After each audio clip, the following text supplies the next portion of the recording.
தேவன் அழைத்தது மோசேயை. ஆனா மோசே என்ன சொன்னா? வேற யாரையாயினும் அனுப்பும். தனக்கு கொடுக்கப்பட்ட அபிஷேகத்தை, தனக்கு கொடுக்கப்பட்ட உத்தரவாதத்தை, தனக்கு கொடுக்கப்பட்ட ஊழியத்தை அவன் வேண்டாம் என்று சொன்னான். ஆண்டவர் அதை எடுத்து யாருக்கு கொடுத்தார்? ஆரோனுக்கு கொடுத்தார். ஆரோனுக்கு கொடுத்ததுனாலதான் ஆரோன் ஜனங்களை நிர்வாணப்படுத்தினான்.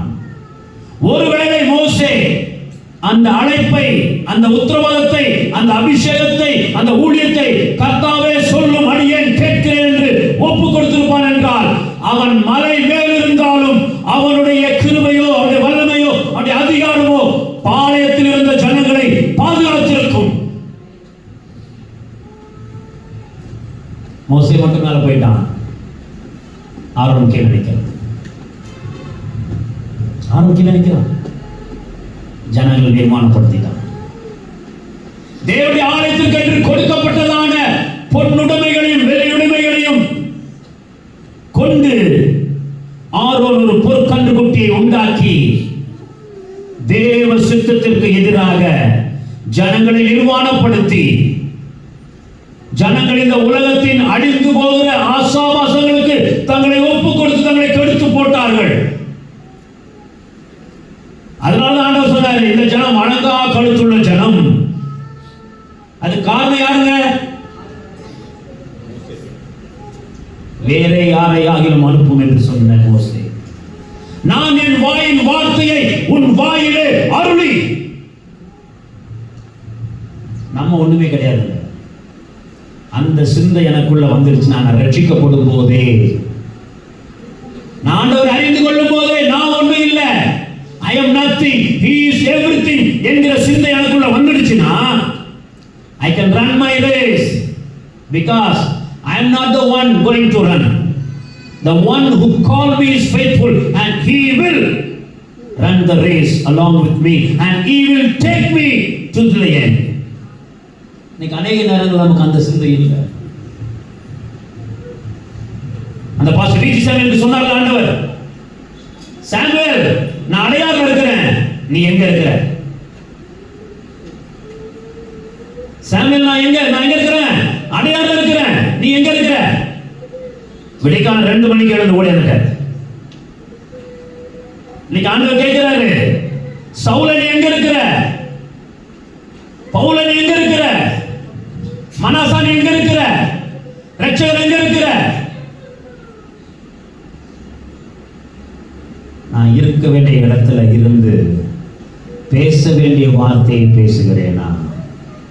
மோசே இருக்கிற இடம் சரியான இடம் தான், ஆனா வார்த்தை பேசுறதுலயும் கவனம் தேவை.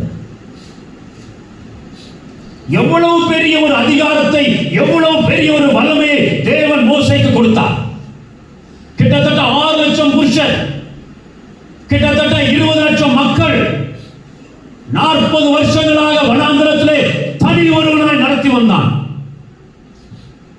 ஆனா வேற யாரையாகிலும் அனுப்பும் முதல்ல சொன்னா பாத்தீங்களா, அந்த வார்த்தை கடைசியில ஆண்டவரே நான் கானானுக்குள்ள போறேன்னு சொல்லும் போது ஆண்டவர் சொன்ன வார்த்தை, கானானை காண்பாய், அதுக்குள்ள நீ பிரவேசிக்க மாட்டாய்.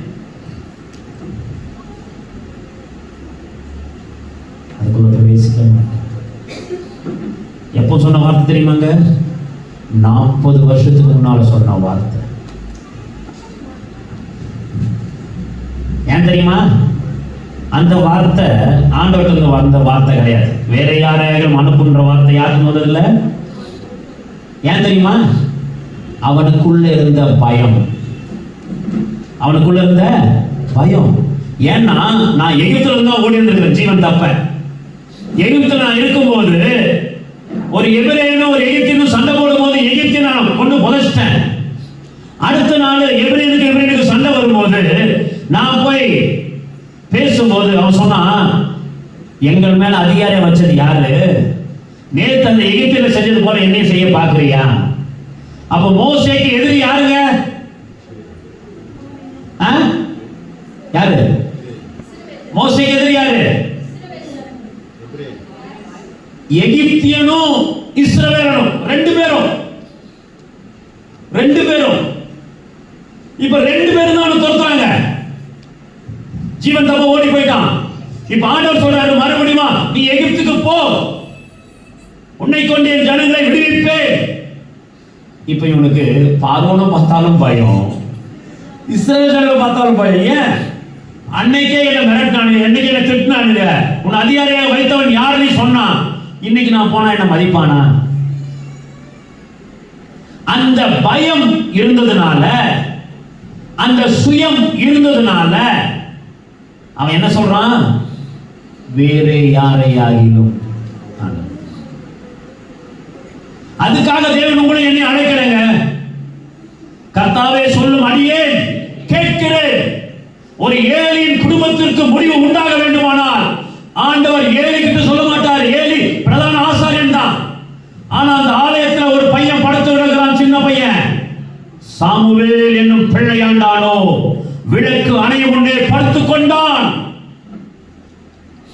வாக்குத்தத்தம் பண்ணப்பட்ட அந்த சாமுவேல் என்னும் பிள்ளையாண்டான ஆண்டவர் தேர்ந்தெடுத்தார்.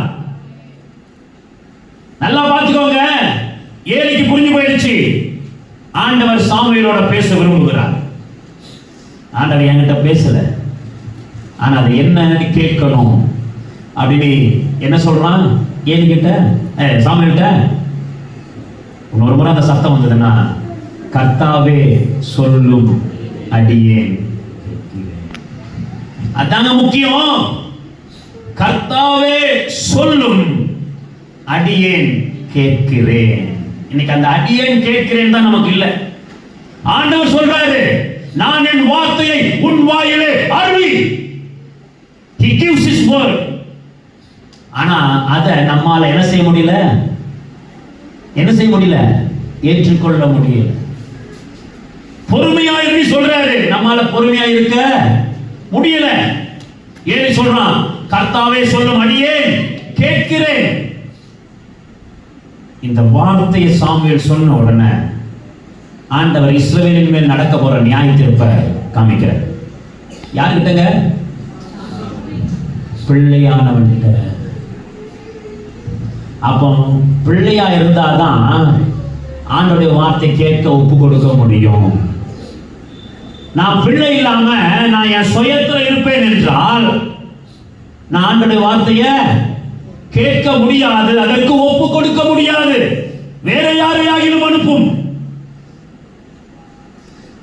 ஆண்டவர் கிளீனா சொல்றார், நான் ஒரு வாயோடே இருந்து நீ பேச வேண்டியதை உனக்கு போதிப்பேன். சிலருக்கு அந்த வாழ்க்கை வேண்டாம். என் வாழ்க்கையை நான் பார்த்துப்பேன், நீங்க ஒண்ணு எங்களுக்கு சொல்லி தராதீங்க. நீங்க ஒண்ணு எங்களுக்கு சொல்லி தராதீங்க, எங்களுக்கு தெரியும் நடக்கிறது எப்படின்ட்டு.